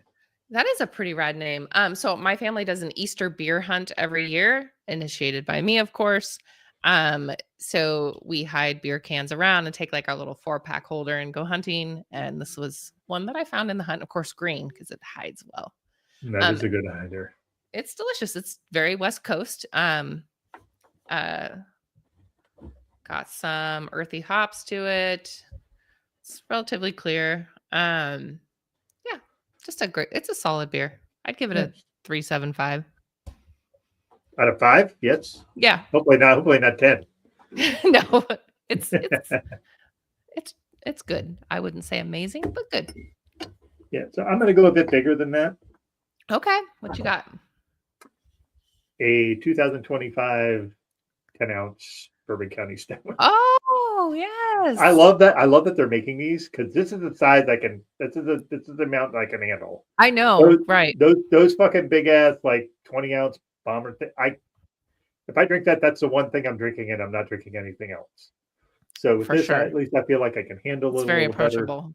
So even so, still a lot. But and the other thing is, unfortunately, you can pour this as aggressively as you want. And you're just not getting You're any not head gonna out get of a it. lot. Yeah, that's a thick beer. It sticks with you. Yeah. Any So adjuncts in that one? no, this is just a straight up regular Bourbon County Stout.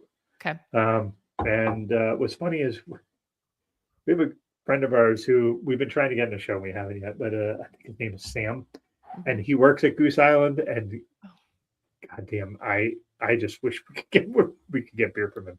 But it's a Bourbon County Stout. Everybody knows what you're looking at. Dragon's Milk glass I got from a friend of mine when they sent me Dragon's Milk. Dragon's Milk's my favorite stout ever. I absolutely love that, and I can't get it anywhere here anymore. It's not distributed my way. Well, hopefully that Bourbon County treats you well. They used to release that on Thanksgiving Day every year. Here, at least, I don't know how that works. On Black Friday here. Black Friday. Oh, that's what it was. Sorry. Yeah, Black Friday. Yeah. Yes. So I would like to speak a bit to horror movies. I absolutely love horror movies. That's my favorite genre of movies. Love them. I am going to save Obsession because my daughter is in Scotland for a study abroad program right now. Okay. And when she comes back, we are going to go see Obsession. What I plan on seeing this weekend is a movie called Passengers, which is I would not recommend you seeing if you don't like horror movies. I love horror movies. Did you happen to see Sinners or Weapons last year? Nope. Sinners is not. I would not. It's kind of a horror movie, but it's actually more about Black history and stuff like that. I cannot recommend that movie enough. That is great. Weapons.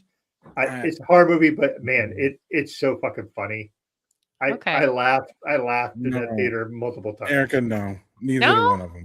Well, if there's humor in it, I might be interested. I don't know what Zombieland is considered, but that's freaking hilarious because it's just like zombies and they're laughing and I don't know. But that is straight up funny as Zombieland. But I can't do anything beyond that. Weapons is creepy and it's a horror. No, I have to push back on Doug. Don't see either one of those movies if you don't like horror. That's my opinion. Weapons, I would say no, but I think you could actually get away with watching Sinners. Well, not if, in my opinion, not if you are against slasher movies because that's a slasher movie. When they get to the vampire part, the first half of the movie is not that, and the second half is. You know what's interesting? I can listen to real murder podcasts, like Real Murder. I can't watch it, but I can listen. So I don't know what that is. No, we need to delve into that a bit, but yeah, go ahead, Greg.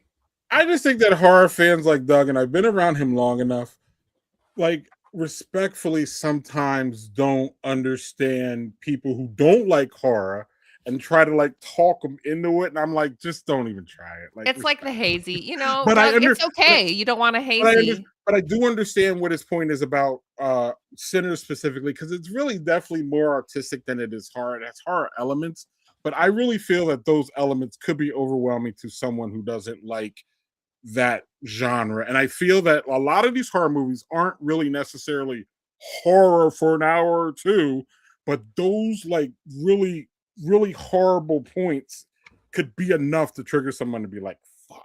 And like I kind of felt that way in Obsession. I don't want to ruin it because Doug hasn't seen it, but or a lot of y'all haven't seen it. That must be a good one though. You said 90 some points. Doug's waiting it was for 94, 95 to get home to watch it. So I mean, but yes.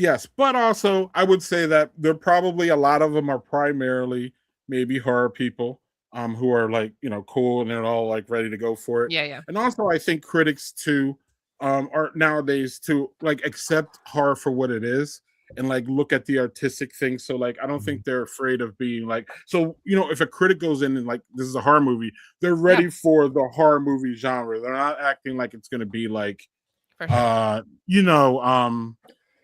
battle after another or any of these other conventional movies, right? And I think Sinners taught the critics a little bit something about this, Doug, or do you disagree with me on that? Meaning it made it like more mainstream and more like it was so artsy. Sinners was, and that's why I get why Doug says you could see it, and maybe you could, and have your husband with you or something, but like have that that special person with you. But like I don't know, Doug. I don't know. It's horror is a really interesting, big, wide genre too, and there's For things sure. that get thrown into that really, we wouldn't consider horror, maybe a little scary, you know what I mean, and not too For sure. bad. But then there's stuff like, to me, I don't know. Dog acts like Weapons isn't that bad. Weapons was For me, it strong wasn't, horror but for me. I'm also a Oh, big for me, horror it fan. was For me, that it shit was was not. creepy. That Well, lady was creepy. Go ahead. it seems like people are kind of like, for lack of a better term, triggered by different things, right? Whether it's the blood, Yeah, whether it's the buildup, stuff. whether whatever. So I mean, everybody has their, threshold or their thing. That's the interesting thing about horror, right? You're like, ooh, that wasn't really, and then you're like, oh no, that did it for me. That was too much, right? Sorry. Go Yeah, ahead. absolutely. So yeah, there you go. Going back. I would also like to say that seeing horror movies with my wife is the fucking worst. I love that woman. She just is like, this is so implausible. Why are they doing this? It's a horror movie. Everybody does Illogical. dumb shit. That's what horror Right, movies are. right, It's right, dumb. right, Like right. they're And doing that's what I dumb was- shit. Yeah. And, she's And that's just what I like, was saying about the critic thing too. I'm sorry, Doug. Yeah, right. Like seeing in a different aspect. Yeah. But like she's like, I'm like, okay, I would like to see this movie this weekend. You can come with me or you cannot. She goes, would you like me to come with? And here's the thing: when I go to a movie theater, the movie theater I go to actually has headphones, so I can actually hear it. Oh, Because yeah. I'm partially, like I said, I'm Right. partially deaf. I need to, and especially in a movie theater, the music and the background is so loud compared to For sure. dialogue. It's really difficult. Yeah. Absolutely. So I'm like, well, you can be there because I'm gonna have headphones on. I'm not gonna hear you bitching next to me, so it's fine. And she was like, okay, but it's just funny. Like there's certain movies that I liked, and she just sitting there like if we're watching at home, she's like, why are they doing this? This is so dumb. Why are they do? And I'm like, I said, all right. I said, you watch period pieces all the time. And I think some of the things they do in that are incredibly fucking dumb. But you love them.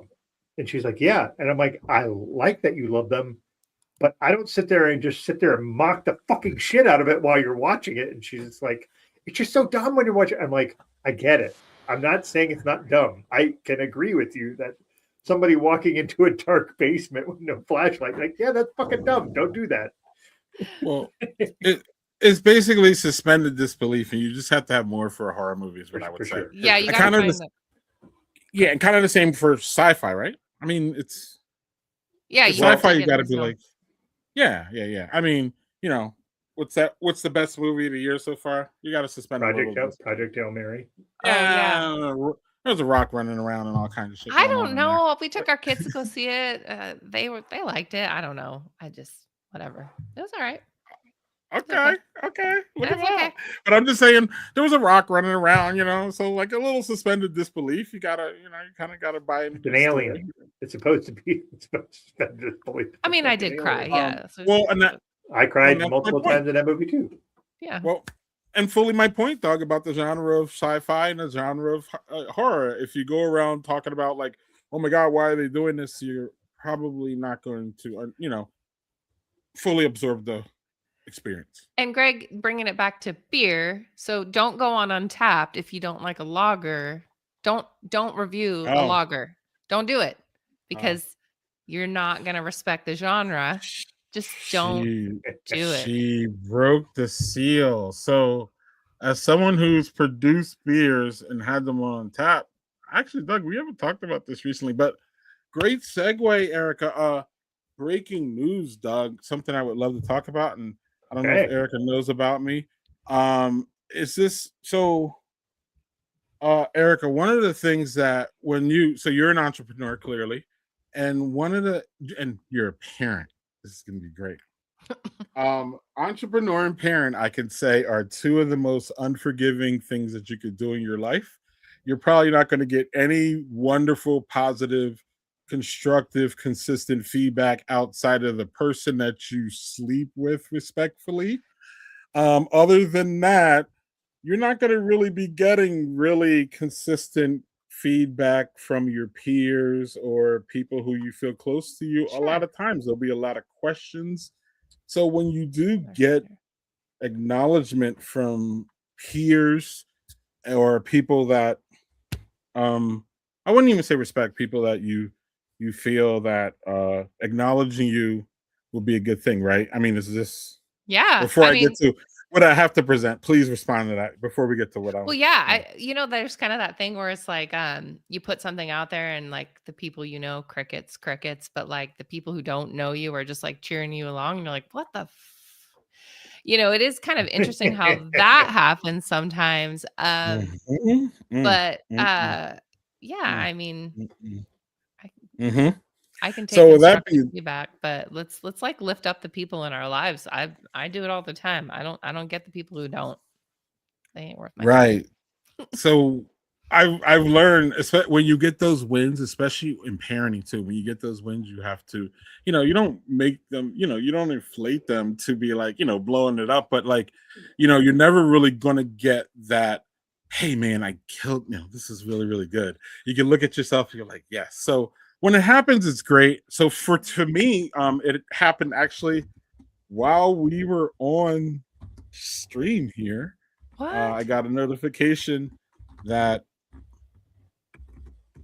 the Wisconsin Brewers Guild had took a picture of my collaboration beer with 9 other breweries, and then apparently they Woo! had it, and they gave a heart emoji What? with yeah.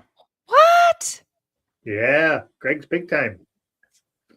Tell- Let's go, let's Dude, go, let's go, let's Great go. name, great name too. tell me more. Tell me more. You got a New lot to kids, explain. You got some new kids in the Let's my explaining to box. do. go. So actually, yeah. So we did. So I have an entity called Badger Beer Report. Okay. We've been around for like 6 years. We were Badger Beer Hour, and now we do a report. We're basically a 24-hour media entity that covers Wisconsin breweries for the most part, but Wisconsin beer Okay. scene and all those things. So what we did this year is we did a collaboration with all of the breweries that brewed their first beer in Wisconsin in 25. It turned out to be 11 breweries and 2 decline. So we brewed a beer with 8 Oh, or 8. 9 breweries. Yes. They didn't all brew. Some of them couldn't make brew day, but we all collaborated on what we are gonna do and all those things. And we came up with a beer called with a Maibach, and we called it New Kids on the Maibach.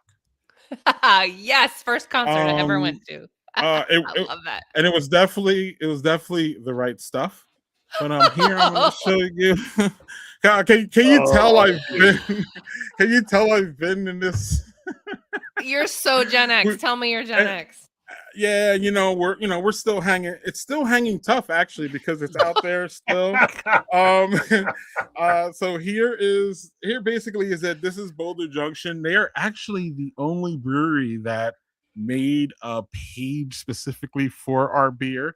But here it is, and you can see on the logo there, all the dots represent the breweries that were in the collaboration. yeah, That Boulder And Junction's then way at the top. super Boulder rad. Yeah. Junction. Yeah, so then that's the beer. New Kids on the Maibach. It's a wonderful German style Maibach beer. Yeah, so the actually Congrats, dude. there's 6 breweries out there now, y'all. I wish I had where's my graphic? I can go get it. 6 breweries out there now that still has it. And 2 it already kicked it. I already kicked at Boulder Junction. It kicked at Wait. Fond du Lac. It's still at Vault, y'all. You can get milk tubes of the New Kids on the Maibach. Are I you had serious? one, Doug. Actually, I had probably 6. That's your But dream. Yeah. so yeah, Erica, that's what That I've is been up so to. cool. Congratulations. That's amazing. And wow, like to go like with a Maibach, like how cool is that? You just went like for the moon. That is amazing. 9 breweries to be a part of this. Has that Yeah. ever been done? I've never heard of that. I Never. couldn't Oh. find one in Wisconsin, but well, I don't know. And yeah, and so then the host brewery was Vault. So Okay. that's part of, and that's why I said I love Vault for many reasons. Of I don't know if course we you can get do. into it, but Yes. that is but yeah, they haven't been, Sweet. they came in last year, so they haven't been open for now. They still got 2 months and still they haven't been open yet. So Jeez. they're and then they won an award at the World Beer Cup this year, Vault 202. So Oh, that's it's just commendable. all Yeah. just the synergy on this one was great. So yeah, and yeah, whatever. I'm just keeping it clean here. We haven't really got much attention from the Wisconsin Brewers Guild. They don't Okay. respond to media requests by us. And so and they have a lot of things going on, but so then for them to acknowledge us like that, That's super cool. that's good. And that's yeah, and it's good though, because again, at a level, it's like, okay, I'm being seen, if that makes sense, and we're being seen. And I don't mean me, I don't actually mean that. I mean we are a group of almost 10 people now, Doug, in Badger Beer Report. So we got a lot of people who have a passion for beer that don't get paid a cent to do this. So it's fun. Check us out, Erica. Like us on all the things. Badger Beer Report. And we're in Wisconsin, but we talk about other things. But it's again, here we go, Erica. It's fun when you get support by your people, if that makes sense. Exactly. It means a lot, but it also means a lot to get support from other people. But like, you don't have to be in beer, y'all, to like my page. You don't have to be. You can like it and mute it, or you can just like it and just to like it, just to support. Those likes help. Those the energy helps, the vibe helps, the likes help. So let's talk about it while we're here, Erica. Talk about like, you sell a product, I sell a product, but what if I'm gluten free and I can't do your pretzels, right? Right. Or pretzels are gluten free, but or you know what I mean? What if I can't do what if I can't do the salt, or what if I can't? So like, how do you talk to people when they don't relate, especially the people close to you? Is what I'm literally talking about Thanksgiving dinner. Right. And they're like, I don't like pretzels. And you're like, well, you could still support. There's still other ways to support me. It almost is like they shut it down. Yeah. Like so quick. And people shut it down with me with the beer. They're like, I don't drink beer. And it's like, hold on here. Let's just have a conversation. Do you understand that I'm a Black owned business and you generally run around talking about you want to support Black owned businesses? Or is that too touchy for me to be talking about here when I talk to my friends, and thoughts on that kind of idea? Eric? Well, definitely, I would say, I mean, Greg, your friends who lift you up, I mean, I'm sure you've got friends that just kind of ignore the whole conversation, right? And then you've got ones that are like asking questions and lifting you up, and you're like, that makes a difference, doesn't it? So I need a Woo song called Nosh Ya Neck. I get to see Wu-Tang Clan at Aftershock this year, by the way. I saw what they're talking about. Okay. So anyways, yeah. So I have my bestie, Jess, is always just hyping up Neck Nosh, and she likes pretzels and all that. And then my sister-in-law, my husband's, one of his sisters, is gluten-free, doesn't drink beer. But she is always hyping me up and showing up to the events and finding a way. There's a way. There's just a way. Some people don't have a huge online presence, and that's okay if you're not there to like click and whatever. But I don't know. There's just that extra bit of like love and respect for people who do that little bit of like acknowledgement, Yeah. And while we're here though, how can my friends support? So let's just answer the theoretical question. How can we support if we never buy a pretzel from you? Yeah, absolutely. Show someone how that looks. How does that look to somebody? Because people are like, people get one trained mind, if that makes sense. And again, I'm dealing with this with the Badger Beer thing. Like, I don't live in Wisconsin and I don't drink beer. Right. Like, you still could follow though. Do you know someone who drinks beer? I bet you do. Right. I bet you do. Well, there you go. So I'm sorry, I asked the question. Right. So like they could follow Badger Beer Report and then tell their friends, hey, oh my gosh, you like beer? I got a buddy. And that's how it works. Mm-hmm. It's making connections, right? Mm-hmm. So definitely should be following. Like I noticed that I didn't get all my friends. I have a ton of friends on my other social media. And then I started Neck Nosh, and getting them all to come over there. I don't know. I got like 5%. All my Neck Nosh people are genuinely created through the community. So it's like, can you just like and follow? And then on top of that, tell someone. If you're not into craft beer, be like, oh my gosh. Or if you're at a brewery or like whatever, somewhere. Mm-hmm. Oh my gosh, I know someone that makes packaged pretzel necklaces and they employ women in recovery and da-da-da-da-da. It's not hard. It's easy. And I'm a connector. I'm a community person. Like I love to boost up other people. I'm not perfect at it, but I don't know. Maybe it's not natural for others, but if you care about someone and you're close to like whatever, just boost them up in a way. There's always an opportunity. So mic Doug? drop. I was gonna hit a question on networking, but it wouldn't, if not for networking, we wouldn't be here, none of For us, sure. because that's how Right? Doug and I met. And So same. networking is, and people don't understand that there could be a connection. You could make a connection that could be valuable or whatever. My business, Badger Beer Report, would not be possible without my connections and my networking over the years. It just would not be Okay. possible. So, and those networking opportunities continue to open doors. And, like, for example, with the Classic Collab 25, we have been in direct contact with literally every new brewery. So that is something that will, and what we're doing bear Name out fruit there. Yeah. literally forever. And it's those kind of connections, I think, that not only an entrepreneur could help, I think personally. One of the things that I wrote a piece today, I actually discovered after 2 years that I have a blog on my website. Wow. Oh, So I knew it. I just didn't have like- the time and ignored it.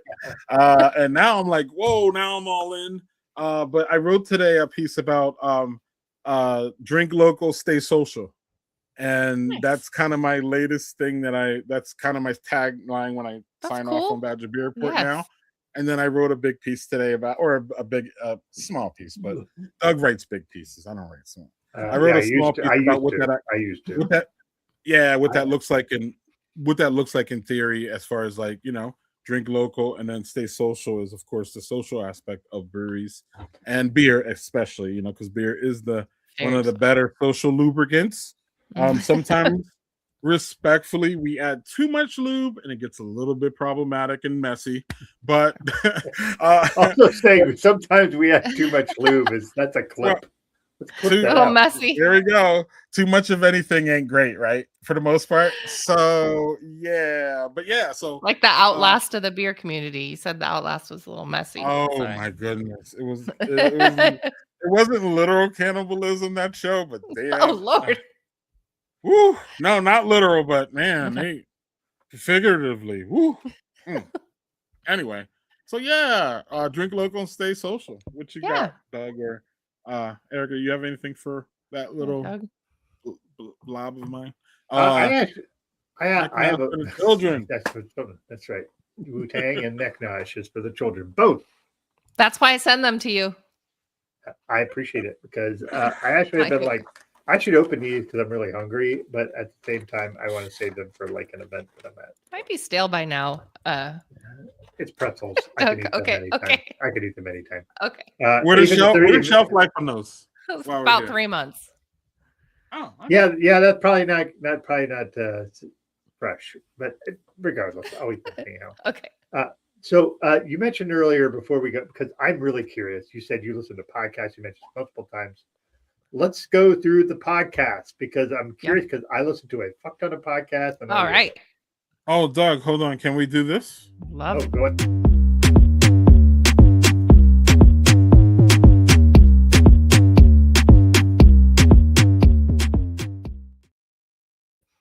All right, Doug. Now you can go. All right. I'm going to let Erica go first because I have a lot of things that I can talk about podcast wise and book wise and all that stuff. So tell me what you listen to. You mentioned like a fucking genre, like a bunch of genres. So I know. What are your go-tos for podcasts? Let's start with podcasts. So I like beer podcasts, of course, and I started listening to the Craft Beer Republic podcast years ago, and then kind of reached out to them because they had like this women in beer segment, and now I get to be on there like every 6 weeks. I love that podcast, and they're based out of LA. And Greg is the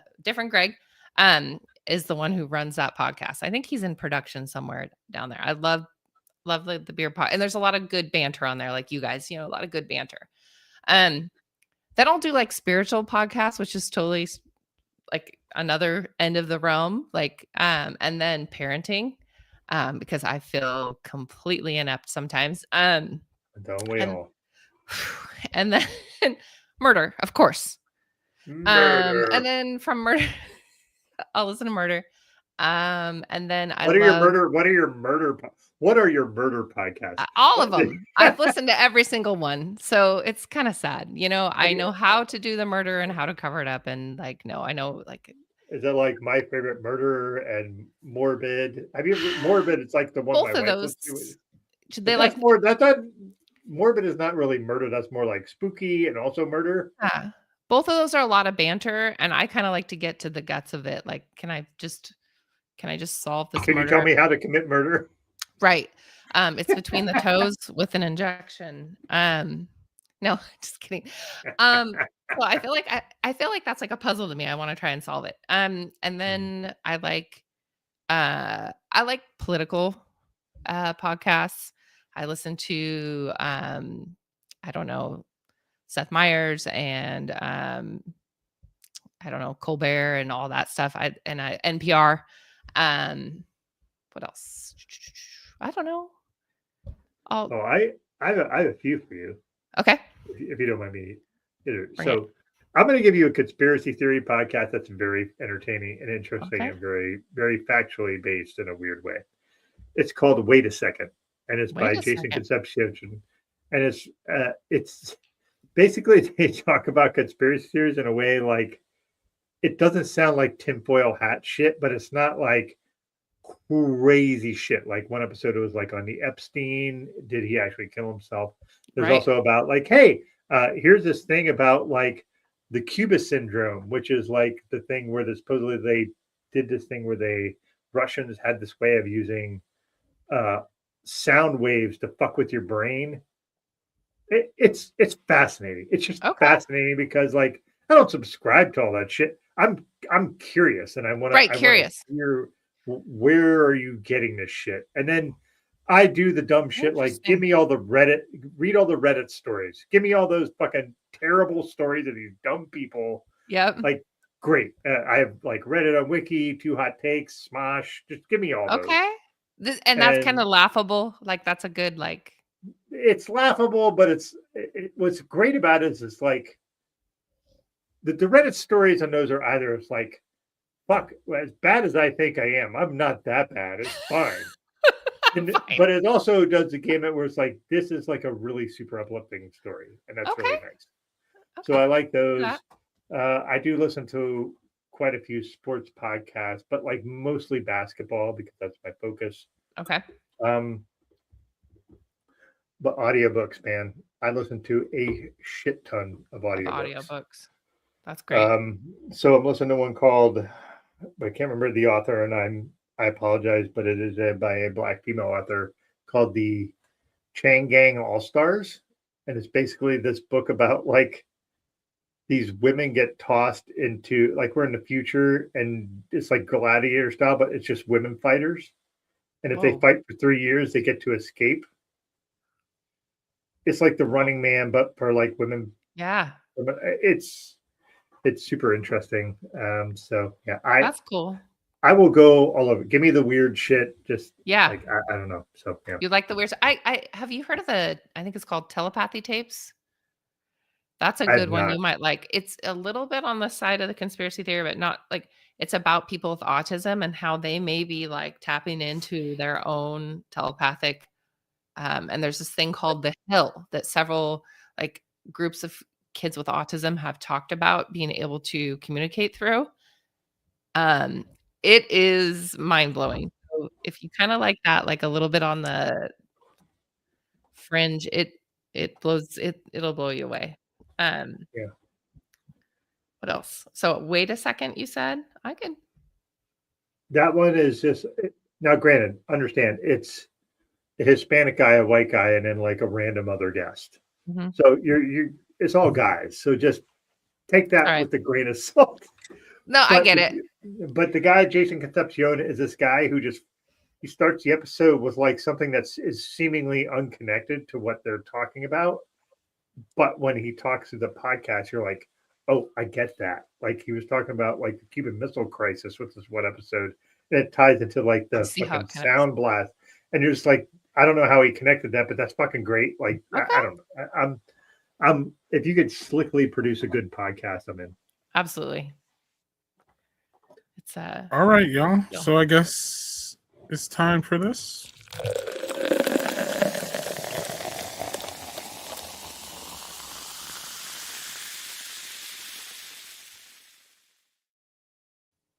It's review time, Erica. We'll review what we drank, and we basically get the hell out of here.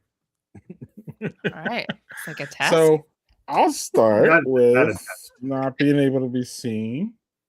But I had an award-winning beer from the World Cup from Vault 202. Love my Vault 202 folks. And what is this other one, Doug? The Fountain Smoky Ale. Mm-hmm.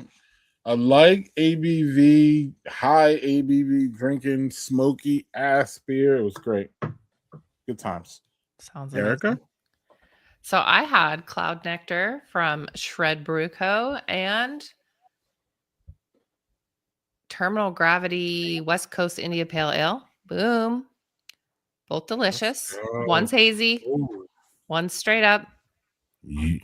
And then You a one big hophead. one. Yeah, I do like some hops. I do like me some Let's hops. go. Yeah, no shame here. Don't listen to Doug. We don't care. It's okay, Doug. We don't care. Yeah. Hey, I don't take offense. You do you.